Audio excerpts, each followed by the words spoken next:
Saudara-saudariku yang dikasihi dan mengasihi Tuhan Yesus, apa kabar? Semoga Anda semua tetap bersemangat dan bersuka cita oleh karena iman kita kepada Yesus Kristus Tuhan. Pada hari ini Minggu 4 Desember 2022, kita masuki hari Minggu Advent yang kedua.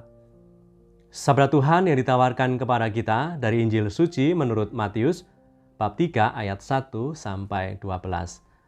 Dalam sabda Tuhan yang kita dengar dan renungkan hari ini, kita akan mendengarkan kisah tentang Yohanes Pembaptis yang mewartakan warta pertobatan, ajakan untuk bertobat supaya siap menyambut Tuhan.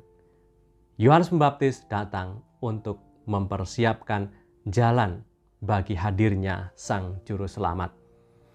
Kita bisa dengar kisahnya terutama dalam ayat yang pertama sampai ayat yang ketiga.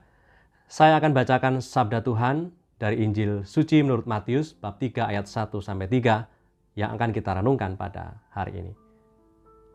Pada waktu itu tampillah Yohanes Pembaptis di padang gurun Yudea dan memberitakan, "Bertobatlah sebab kerajaan surga sudah dekat."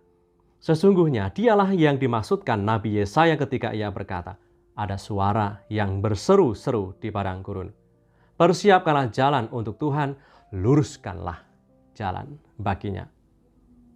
Saudari-saudaraku yang terberkati, begitulah cara Tuhan biasanya bekerja. Dia selalu mengirimkan pesan keselamatan kepada kita melalui satu sama lain. Seperti yang pernah dikatakan oleh Santo Paulus dalam suratnya kepada jemaat di Roma, bab 10 ayat 14 sampai 15. Bagaimana mereka dapat berseru kepadanya jika mereka tidak percaya kepada Dia?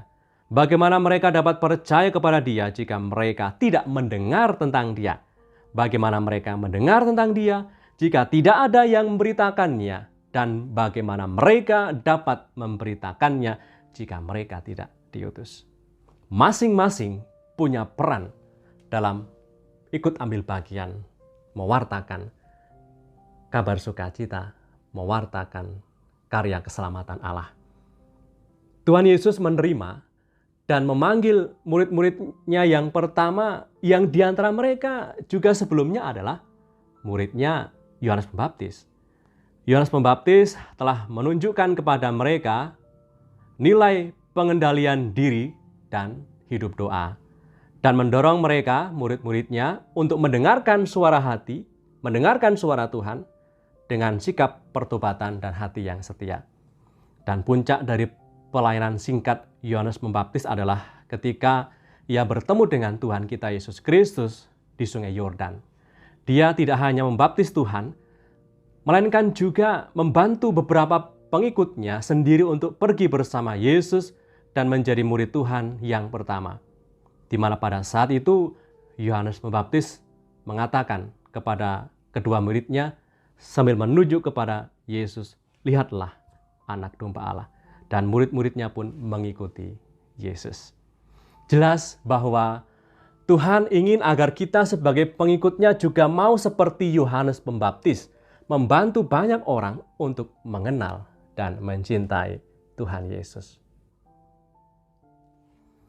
Saudara-saudariku yang terberkati, di Milan, Italia, ada sebuah gereja bernama Gereja Santa Maria Penuh Rahmat yang juga masuk dalam situs warisan dunia UNESCO. Yang membuat menarik perhatian gereja ini adalah di situ ada lukisan Leonardo da Vinci tentang perjamuan terakhir. Leonardo da Vinci menulis perjamuan terakhir di dinding Gereja Santa Maria Penuh Rahmat di Milan ini selama 3 tahun. Yakni dari tahun 1495 sampai 1498. Ada sebuah kisah yang sangat menarik tentang lukisan ini. Lukisannya seperti ini. Pada saat Leonardo da Vinci melukis perjamuan terakhir, dia sedang memiliki musuh yang merupakan sesama pelukis, saingan beratnya. Dia sangat membenci pelukis ini. Leonardo bertengkar sengit dengan pria ini dan sangat membencinya. ketika Da Vinci melukis wajah Yudas Iskariot di meja bersama Yesus, lalu dia punya ide menggunakan wajah musuhnya itu untuk menggambarkan Yudas Iskariot, sehingga akan muncul selama berabad-abad lamanya sebagai orang yang mengkhianati Yesus.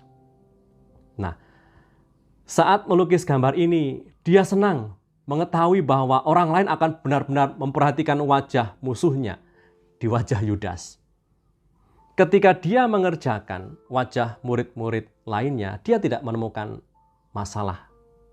Akan tetapi, saat Leonardo da Vinci mencoba dan terus mencoba melukis wajah Yesus, dia tidak berhasil. Dia merasa frustrasi. Melukis wajah murid-murid lancar-lancar saja, tapi saat hendak melukis wajah Yesus berulang kali gagal dan tidak muncul ide sama sekali. Lalu dia menyadari dan menemukan apa yang salah. Kebenciannya pada pelukis lain itu menahannya untuk tidak bisa menyelesaikan gambar wajah Yesus. Hanya setelah ia berdamai dengan sesama pelukis itu dan mengecat ulang wajah Yudas yang sebelumnya dilukis mirip seperti pelukis yang ia benci itu, ketika ia mengecat ulang wajah Yudas, barulah dia bisa melukis wajah Yesus dan menyelesaikan mahakaryanya. Lukisan perjamuan terakhir di gereja Santa Maria Penuh Rahmat di Milan. Saudara-saudariku yang terberkati, Tuhan Yesus bisa mengajari tentang berdamai, menghargai, menghormati, hidup dalam kasih dengan cara yang unik dan tidak biasa, seperti pengalaman Leonardo da Vinci. Ia bisa berdamai, bisa hidup dalam kasih lewat pengalaman hidupnya sebagai seorang seniman. Advent adalah saat yang tepat bagi kita untuk mempersiapkan jalan Tuhan dengan bertobat dari dosa-dosa kita, memperbarui diri, memperbarui hidup kita melalui doa, penyesalan, dan berbagi berkat kita kepada orang lain. Marilah kita menerima tantangan dari seorang mistikus Jerman bernama Angelus Silesius. Ia mengatakan demikian: Kristus dapat dilahirkan beribu-ribu kali di Bethlehem, tetapi semuanya akan sia-sia jika ia tidak lahir di dalam hatiku. Maksudnya adalah bahwa Tuhan Yesus harus dilahirkan kembali dalam hati kita selama masa Advent ini dan setiap hari. Dan kita ingin mewartakan cinta kasih, kebaikan, belas kasih, pengampunan, dan semangat pelayanan yang rendah hati. Bagaimana Kristus bisa lahir dan hadir di hati kita bila hati kita dipenuhi dengan kebencian, amarah, iri hati, dan dengki. Maka sikap pertobatan diperlukan agar kita sungguh siap menyambut Tuhan datang. Bertobat berarti berbalik arah menuju kepada keselamatan.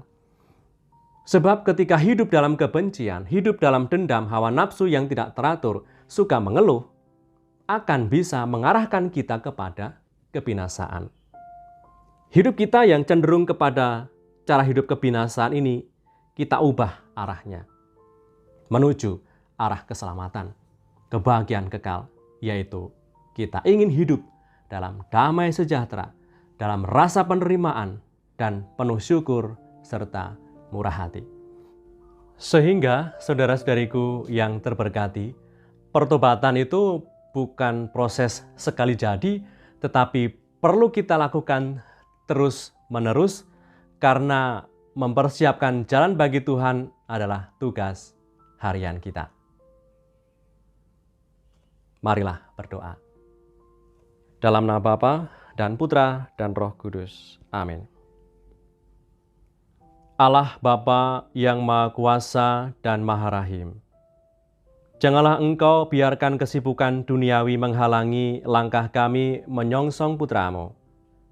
Semoga berkat bimbingan-Mu yang bijaksana, kami dipersatukan dengan Yesus Kristus Putramu yang bersama dengan Dikau dalam persatuan Roh Kudus, hidup dan berkuasa Allah sepanjang segala masa. Amin.